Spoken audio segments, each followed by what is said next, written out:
Me pidieron que hiciera un raconto de mis 60 años junto al derecho del trabajo y de alguna manera que pensara esos 60 años que van en caminos paralelos juntos a mi vida. Para mí, evidentemente, el pedido es un mimo e inevitablemente una oportunidad para pensar en mi propia carrera, porque casualmente en este mes de mayo se cumplen 60 años que comencé a trabajar en un estudio jurídico. Allá por el año 1964, a mis 21 años fresquitos, siendo un estudiante aún no graduado. Hoy, si tengo que pensar en ese pibe, flaco, alto, anteojudo, fumador, apurado por tener el título habilitante, diría que, como estudiante, era bastante vago. Pero, sin embargo, en la profesión encontré una pasión inesperada. Nadie que me hubiese conocido como estudiante reconocería en mí al abogado y profesor que se dedicó a trabajar intensamente y con gran vocación. No puedo dejar de recordar a grandes maestros como el profesor de civil Federico Vidil Escalada, a mis maestros Goyena, Podetti, Rodríguez Mancini, a Eduardo Perugini y a quienes compartieron la carrera docente conmigo. Algunos ya no están, otros son viejos, pero entre todos hicimos, bien o mal, nuestro trabajo del que hoy pueden ustedes disfrutar si es que los dejan. Enseñando, recorrí toda la carrera docente, que me dio enormes satisfacciones. Hoy veo a exalumnos en la carrera, algunos ya jueces, otros en la docencia. A muchos los cruzo en tribunales. Hay quienes aún me acompañan en esta vida, otros se fueron. Entre todos podemos decir que somos e hicimos lo que hoy es el derecho del trabajo. Dar clases fue algo enormemente gratificante. Como docente disfruté enseñando a jóvenes preguntones y participativos, a veces molestos, que me hicieron pensar y así llegué a la conclusión de que estando muy preparados académicamente les faltaba oficio, por lo cual me volqué también a enseñar la práctica al joven abogado con preguntas tan complejas como ¿dónde se consigue el formulario para un telegrama o cómo redactar un telegrama de intimación? Parece ridículamente sencillo, pero no saberlo es el primer papelón frente al primer cliente. No sabían ni cómo arrancar a riesgo de perder el cliente y así inicié una modalidad totalmente innovadora en la universidad, donde conjugaban lo académico con un improvisado taller práctico de derecho del trabajo. Muchos se ponían colorados. Les parecía que saber de derecho era citar ampulosamente textos en latín y enseñar el día a día era chiquitaje. Y el derecho es las dos cosas, pero ante todo es pura lógica.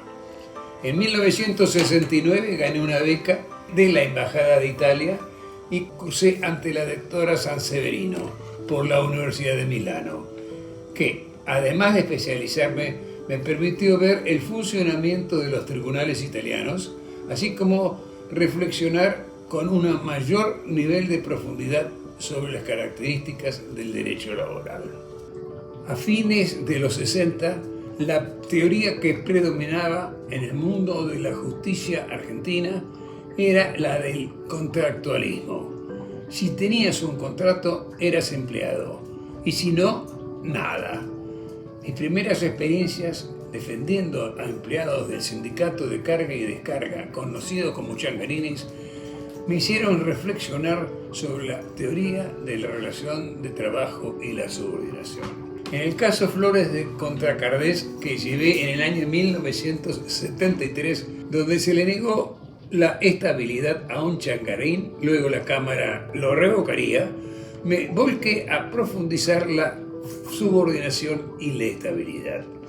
Fue el inicio de lo que luego escribiría. Todo ello lo volqué en los libros Teoría General de la Subordinación, de 1980, Lecciones de Derecho del Trabajo y de la Seguridad Social, tomos 1 y 2, con su separata Accidente de Trabajo del año 1983, todos ellos de la editorial Abel Perrot, así como en particular charlas y conferencias.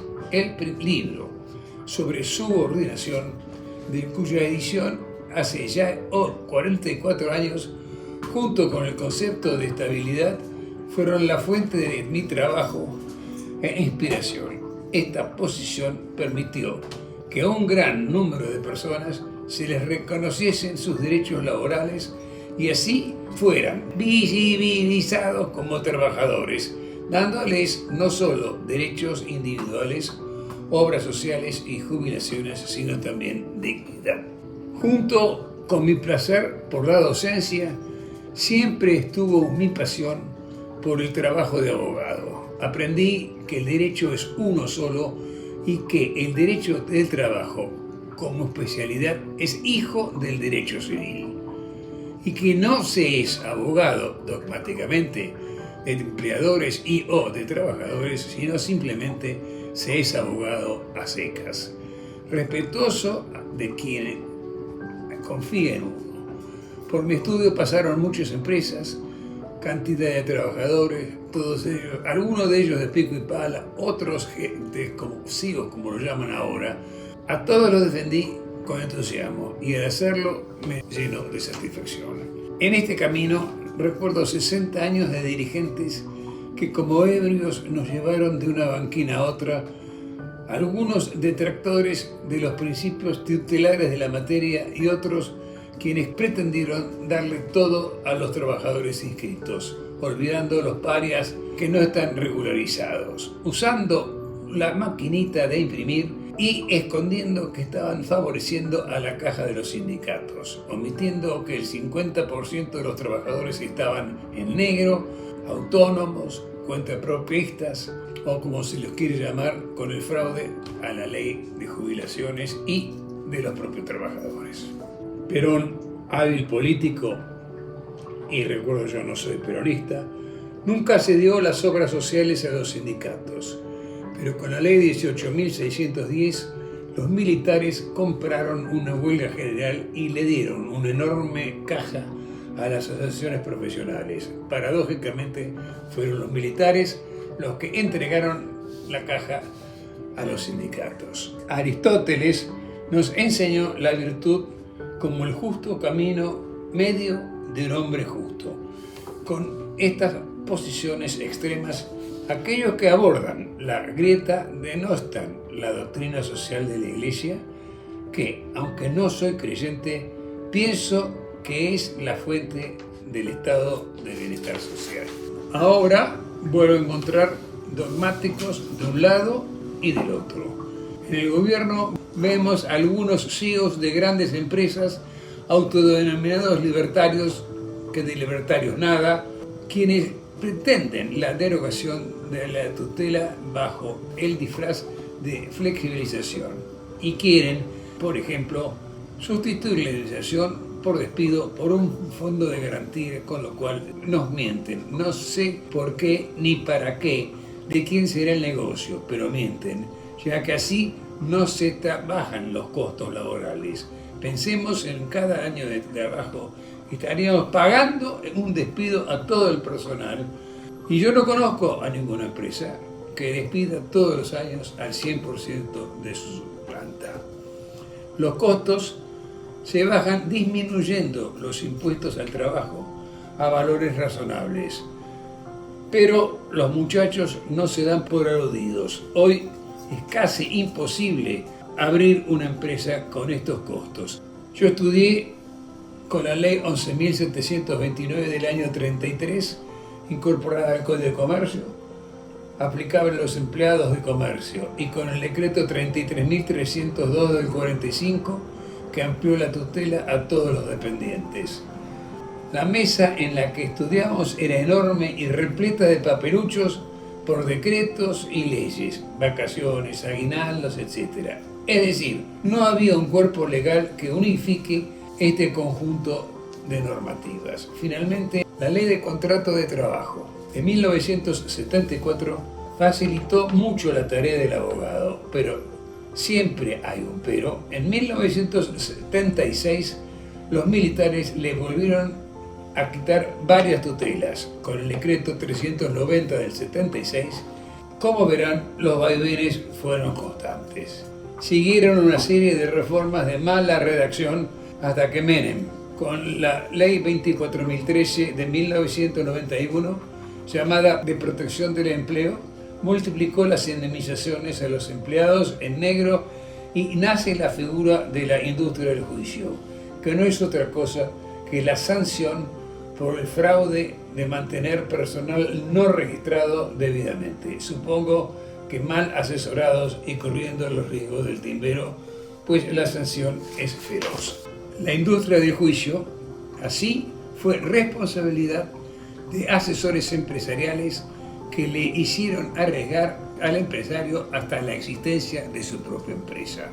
A diferencia de la Ley 24.557 sobre accidentes de trabajo del año 95, que es manifiestamente proempresaria, la Ley 25.323 del 2000 sobre incremento de las indemnizaciones y la 25.345 de evasión fiscal del año 2000 nos vuelve a mostrar las idas y venidas, vueltas de un país impredecible donde nos seguimos amacando de banquina en banquina.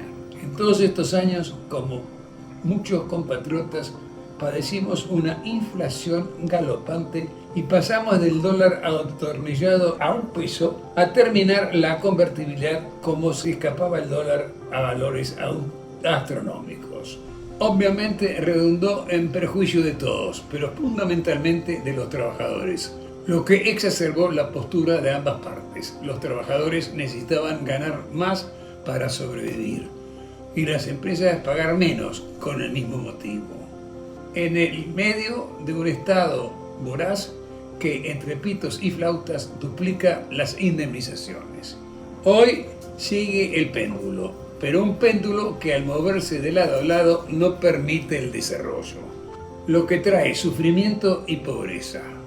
60 años de iniciada mi carrera profesional, no puedo sino recordar que toda política implica acuerdo y que todo acuerdo conlleva ceder parte de la posición, pero hoy el grupo trabajador está tan ahorcado que ya casi no tienen más nada para ceder.